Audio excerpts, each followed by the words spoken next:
It's worth questioning, given also how little the Patriots paid assistants under Belichick relative to the rest of the league, whether money is an issue. And if you're already in the belief that the Crafts are cheap,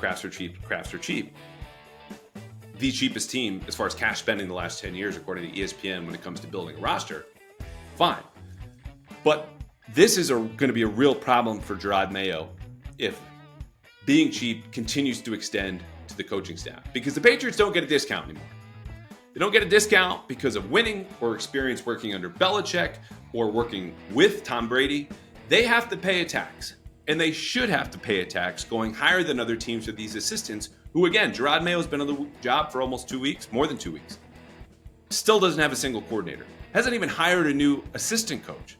And this tax is so that not only coaches come here, but they can pay actual taxes in Massachusetts. They pick Foxboro over a bigger market, and they work for a first-time head coach with a defensive background who doesn't have a franchise quarterback, and arguably, for now, this should change soon, rosters the worst pass-catching talent in the entire league. Not to mention ownership, his reputation has taken a hit in recent weeks. I don't think a lot of these guys care about that. That's much more of a local topic. But the point is, while the job might be attractive to some, as this is a clean slate, you get to work with a new quarterback, a young coach, you'll have some runway. You know, whatever you think of the Patriots now in 2024 as far as their standing in the league, the first candidates for this job don't agree with that. 2 are elsewhere. A third might be elsewhere soon in Zach Robinson. And then you're back down to someone who's already been here and left and right now has his toes in the sand out in Los Angeles working for maybe top 2, top 3 coach in the league in Sean McVay. And then Thomas Brown, who's I just listed, might be a great coach, but doesn't seem to be a good coach for what the Patriots need right now at the outset of the Jerod Mayo era.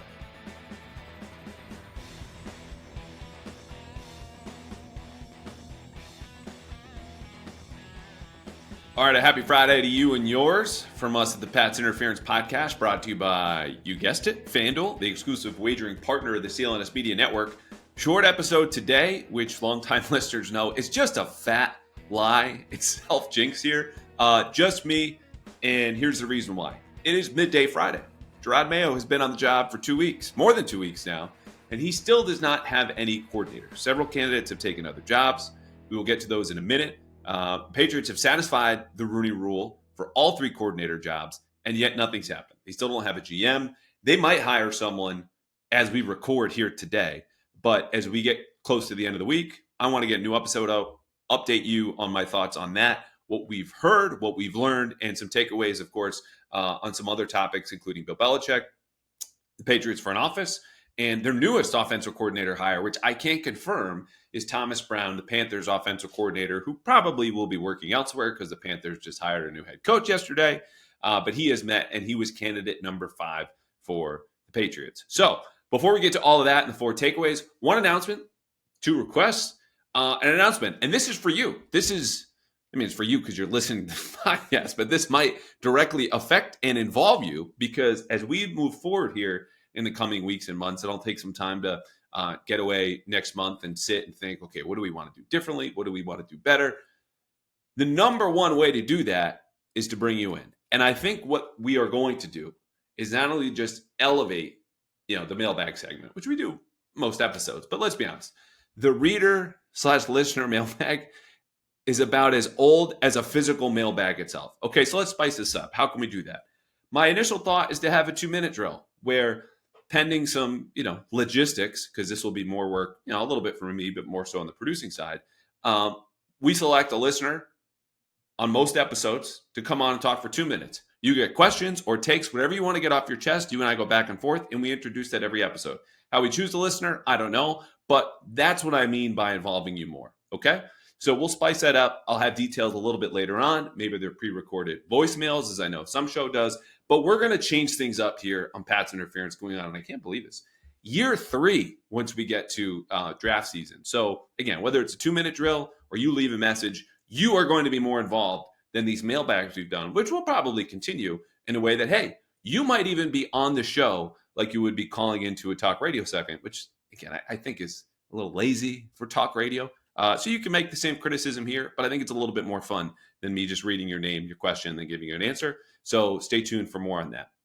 Now, for the two requests, we have gone cold, folks, on the rating and review front. Like, this is second half of the Patriots season playing offense kind of cold. And I'm serious. If you are not driving right now, please open the Apple Podcast app or just keep it open. Same with Spotify. And just scroll down and hit 5 stars. Okay? Because these ratings, these reviews help us grow.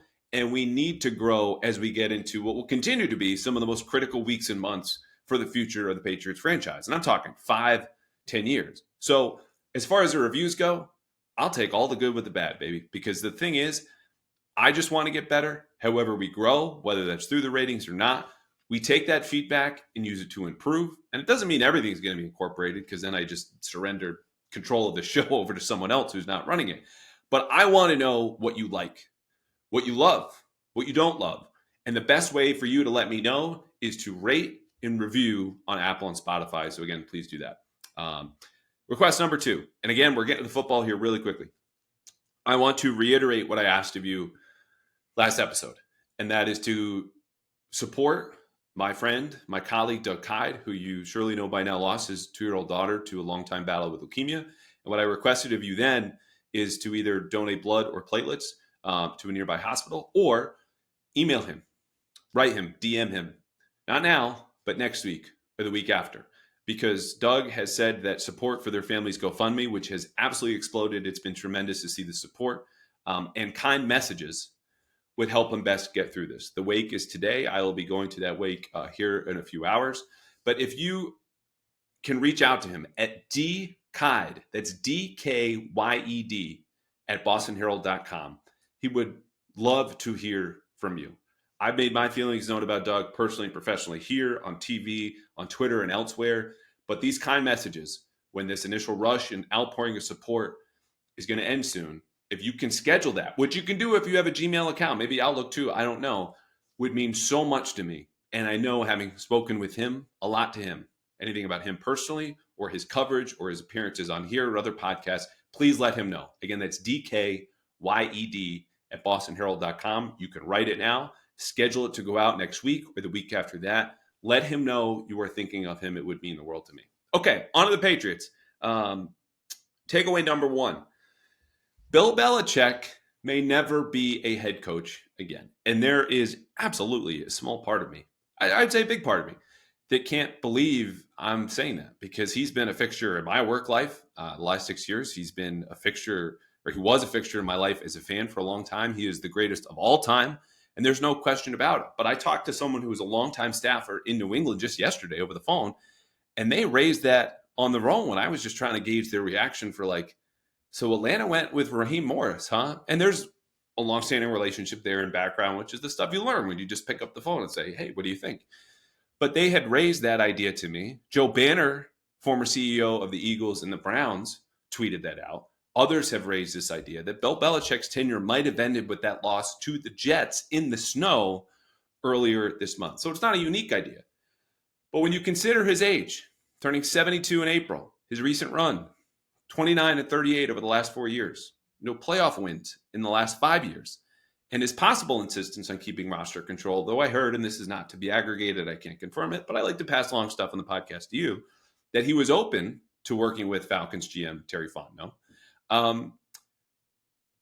All of that adds up to a coach who is probably not worth the short-term fix he might give you, or the short-term payoff, because if you're going to rebuild everything in his image, in his mind, for the next 2-3 years, and then he retires once he gets the record, well, you're just starting all over again at that point in 2027 or 2028. So what it looks like now for Belichick, because the only head coaching vacancies are the Seahawks and Commanders, who, friend of the podcast, was on Monday or Tuesday, whenever he came on with us, Jeff Howe, says he's a long shot. Belichick has not interviewed with either of those teams. They both have GMs firmly in place. And so he just might be sitting this one out. But then the issue becomes not being 72 this April, but 73 next April. And you want to talk about a 2 to 3, maybe 4-year window. Like, that worry that the Falcons had, according to ESPN, only becomes amplified. And so you're looking at a coach who, whether it's the recent track record or his demands that teams don't want to meet, or just the lack of interest for whatever reason, in this head coaching cycle, we had 7 or 8 vacancies, and only one team, reached out to him. That's just the reality, as crazy as it is. Now, the counterpoint would be, and this is something, again, raised other places, and I would only keep one team in mind for this. What if Bill jumps in midseason? A kind of quick fix for, let's say, the Cowboys start 1-3. When Mike McCarthy is about to be a lame duck head coach, he's going into a contract year. I've told you on this podcast before, Bill has a great relationship with Stephen Jones and Jerry Jones, who are running that front office, and a lot of respect for what they want to do. So Bill realizes his limited market. It says, okay, fine. I don't want anything to do with personnel. You guys do enough good job. I'll come in and coach, whether it's midseason or 2025. Dallas, to me, still makes sense. But, of course, this is speculation.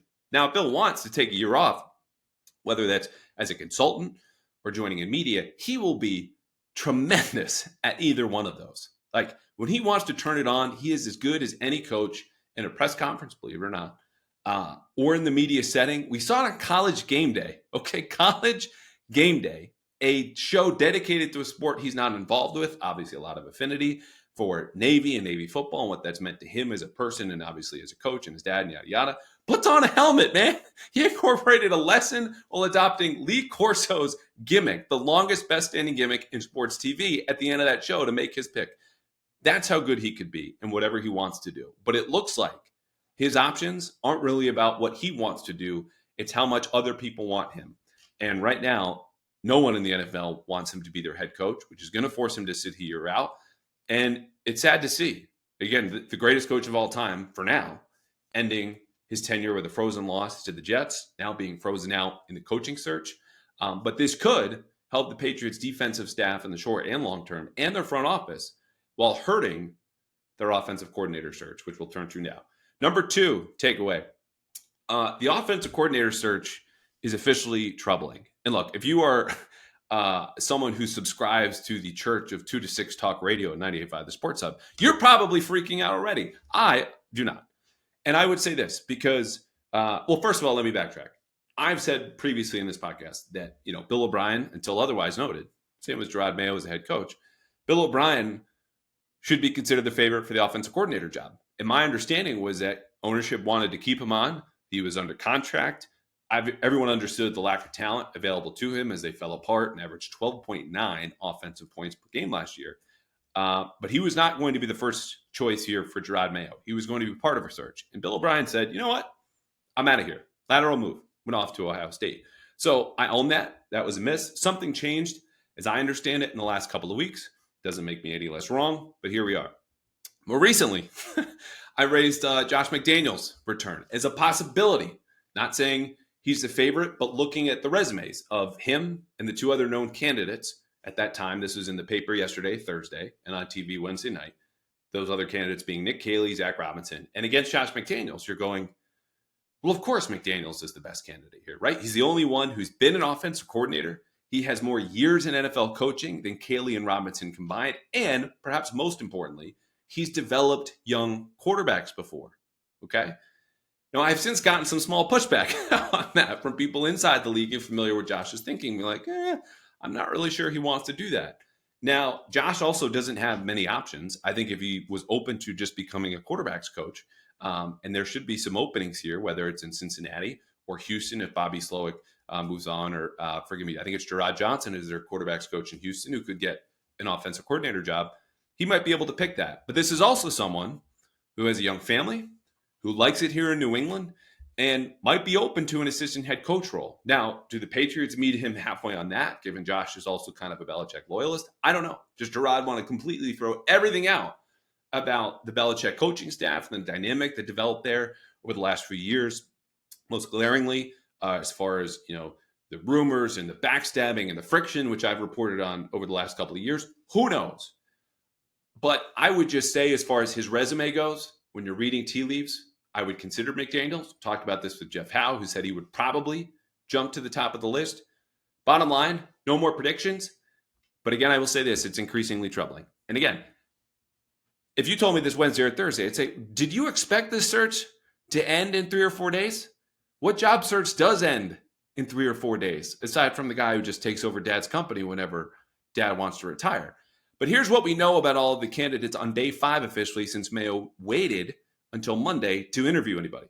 Okay, we might be missing some folks, to be fair. This is just the known candidate pool, but seems unlikely. Again, Nick Caley, Rams tight ends coach, spent 8 of his 9 years coaching in New England, working almost exclusively with the tight ends. My understanding is he had more involvement with the run game and leading that when they were game planning on Wednesdays and Thursdays.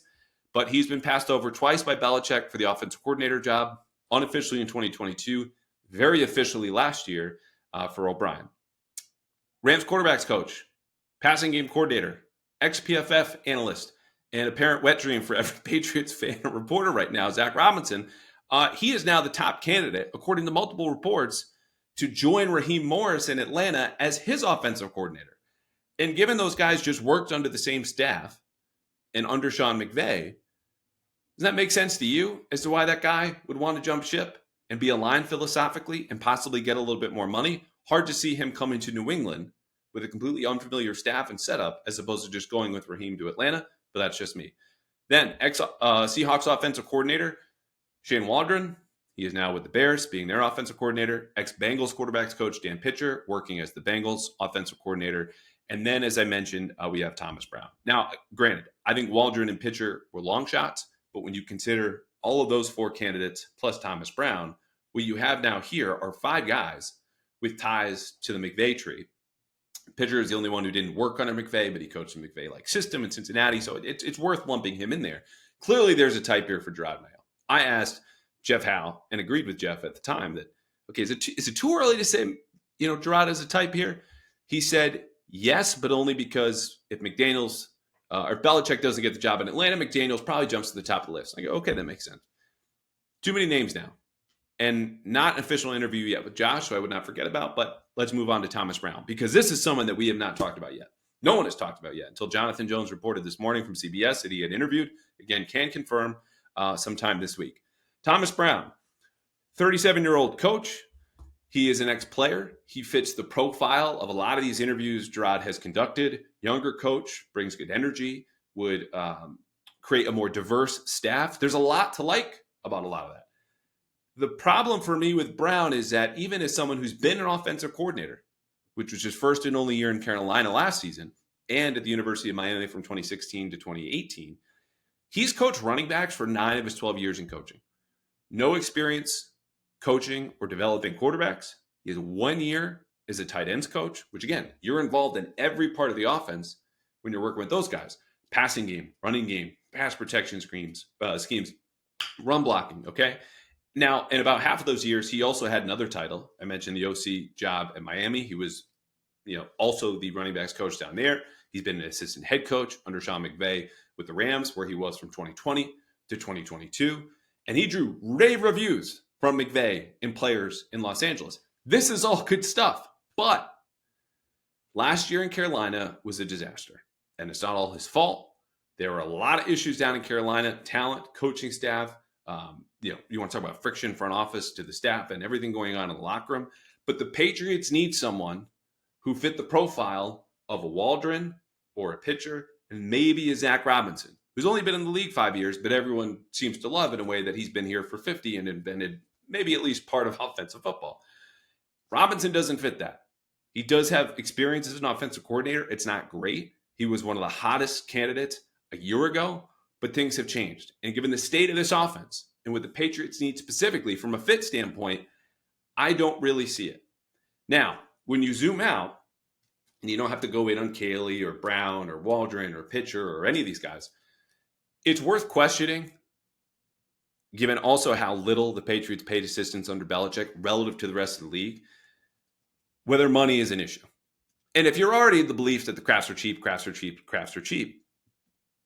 the cheapest team as far as cash spending the last 10 years, according to ESPN, when it comes to building a roster, fine. But this is going to be a real problem for Jerod Mayo if being cheap continues to extend to the coaching staff, because the Patriots don't get a discount anymore. They don't get a discount because of winning or experience working under Belichick or working with Tom Brady. They have to pay a tax, and they should have to pay a tax going higher than other teams with these assistants who, again, Jerod Mayo's been on the job for almost 2 weeks, more than 2 weeks, still doesn't have a single coordinator, hasn't even hired a new assistant coach.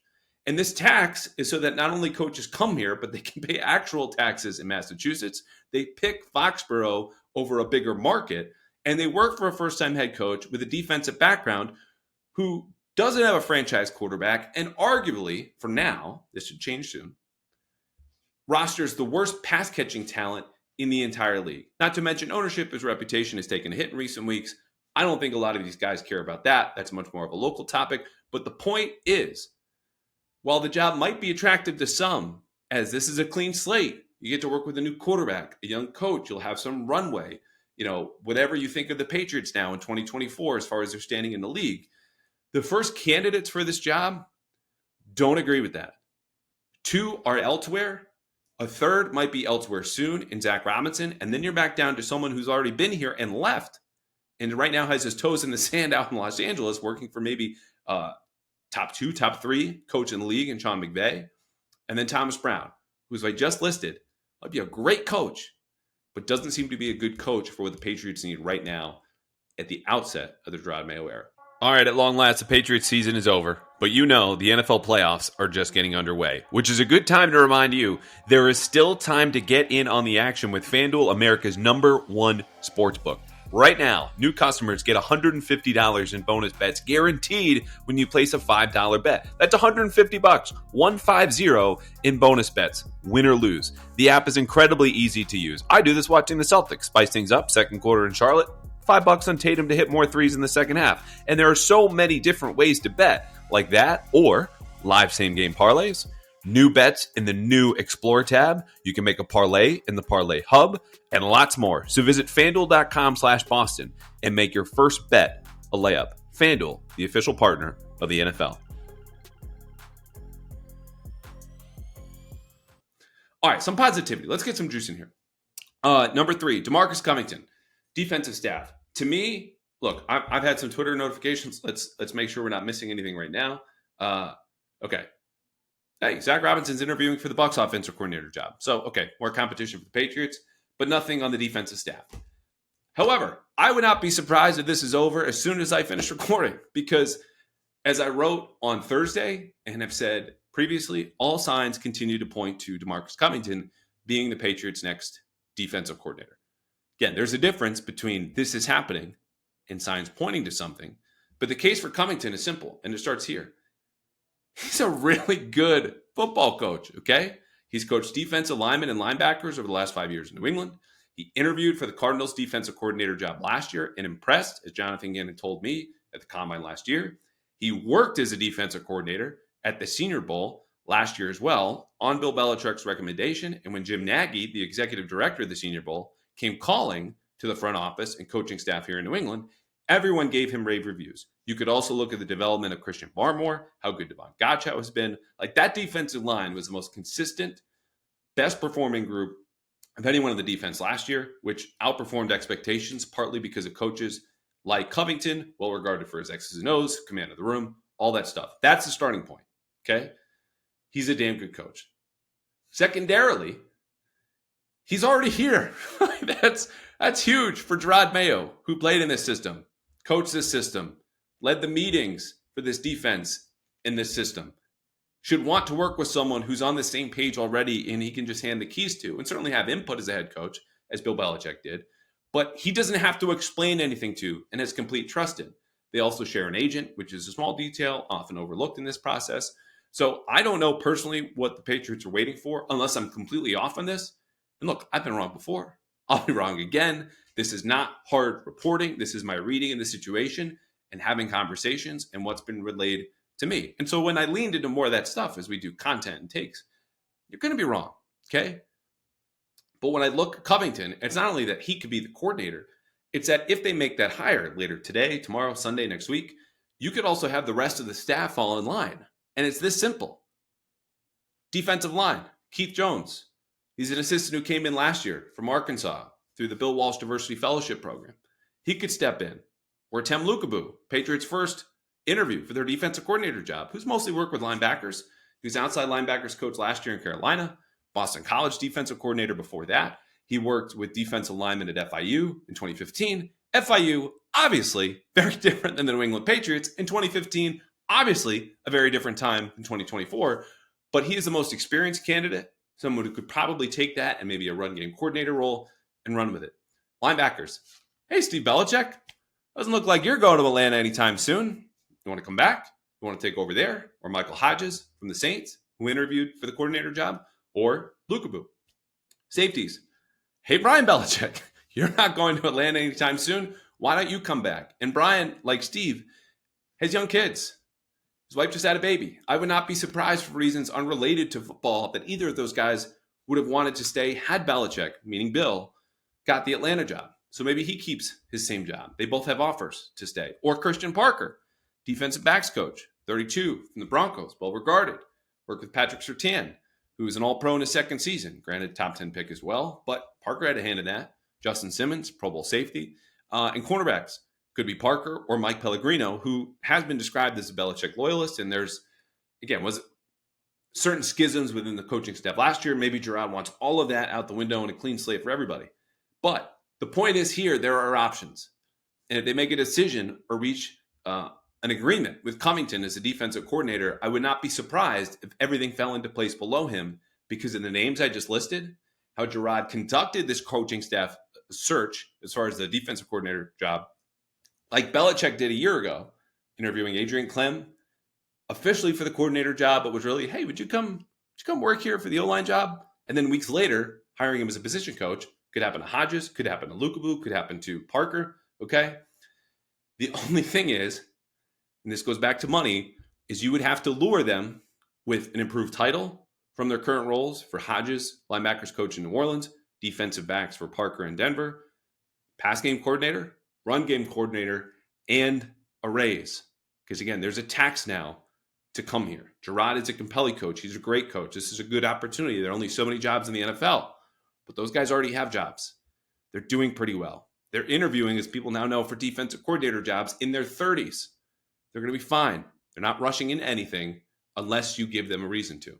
So I don't know what the reason is for waiting, but I would expect of all these coordinator searches, offense, defense, and special teams, defense could happen any second. All right, last takeaway. There are big days for the Patriots front office coming up, faster than you think. I'm not talking about the combine. I'm not talking about free agency, certainly not the draft. I'm talking about the Senior Bowl, which has really evolved into a mini combine of sorts. And folks who, listen, last year you come back and dump all the rumors and the tidbits and the crazy shit you hear at 4 a.m. With different folks around the league who go to the same bars and restaurants in Indianapolis and kind of just hang out, see what you run into, chit-chat, see what you can learn. Now imagine taking that environment from a major city like Indianapolis and dropping it into a much, much smaller city in Mobile, Alabama.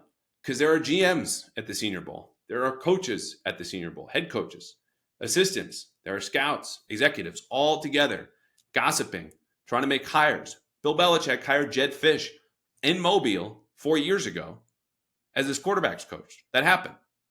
So they're watching prospects. They're meeting with them. They need someone now, if you're the Patriots, to lead that room in that front office, to organize the meetings, understand what you need to learn, who you want to hire, who do you want to meet with, and set a plan for it. Okay, we really like Jaden Daniels, but we don't want people to know that. And I'm not reporting that. As an example, how do we meet with him, but not make it so obvious that he's our guy at number 3, if that's even the case? Now, who is that person? Because on a much larger scale, and forget quarterbacks in the first round pick, what are you going to do when you're having backdoor deals and conversations and tampering, which happens all across the league, when the combine comes, then the official meetings with prospects? Like, you need someone making these final calls. And Matt Groh is the official head of the Patriots personnel department. He handled a lot of that stuff when Bill Belichick was still here, especially in season, running the coaching side. But as we all know, Belichick had final say. And so, again, reading tea leaves, not to be aggregated, no hard reporting here, but I would not be completely shocked if the Patriots, in light of everything we just talked about, running down the calendar and kind of taking a peek ahead, announced who might be leading their personnel department in the next week or two to make it clear internally and externally, where of course there's a lot of panic. We live in New England. You care about the teams when things aren't going right. It's not just, it's bad or it's soon to be traumatic. Okay, to let you know at home, this is who's in charge. Because the Kraft's reasoning for not naming someone at the head of their personnel department was that they wanted to know what they had internally. Well, Matt Groh and Elliot Wolf, who's the really only other internal candidate here, but Steve Cargile, Cameron Williams, one of the very good executives running the pro and college scouting departments, respectively. Those are the top candidates. They've been here for several years. Both Elliot and Matt have relationships with the Krafts. So to me, conducting any further internal investigation or research or background checks should not really take more than 2 to 3 weeks. And I know for a fact that Krafts did some background on external candidates to come in and be their GM. And their inaction, as far as hiring them or bringing them in or making them a consultant, would tell you, and it certainly tells me, that they're content with Elliot and Matt running the show until maybe free agency or the draft or the combine. Because there's been no traction since that research, as I understand it. Maybe I haven't heard. Maybe I'm wrong. But you haven't heard that anywhere else. So maybe they change their minds after the draft and open a search. When front offices also typically do most of their shuffling, like Buffalo and the Jets did this with their GM position, that is a bit more rare. But like scouts, executives, those guys change jobs in May. That's when things happen as far as reshuffling. Coaching stuff is in January. Front office stuff is in May. And to bring this all the way around, as far as who's a single person, who's leading these rooms, who's connecting with agents, who's connecting with other teams, trades, or whatever it might be, don't forget about Elliot Wolf. And I say this because he's handled more complicated negotiations in recent years than Matt Groh has, who's kind of been weaned onto that side on the pro side. He has a strong reputation within the league. And he, in probably the Krafts' view, would allow them to split the difference between someone that we know and trust internally, but you could also categorize as an outsider. 14 years in Green Bay, a couple more in Cleveland. Then he comes here in New England, just finished his 3rd season, and has a relationship with ownership. Those are 2 big edges for him. The outside experience and his reputation and network within the league that he has over Matt Groh, who's only been in New England, only knows one way of doing business. That's not Elliot Wolf. Again, I am not reporting. I am not saying he will be the guy. I'm not saying they will make any sort of announcement soon. But I would not be shocked if that happens, given what they've said, what's coming next, and what needs to be done if the Patriots want to have a streamlined operation here, especially in light of how slowly things are going on the coaching side. All right, that'll just about do it. One final note, correction, some accountability here. Last week, and this is kind of a comedic example, when explaining why you don't always share things you hear and can't corroborate. There's a lot of talking. People forget. People get things wrong. You mishear things.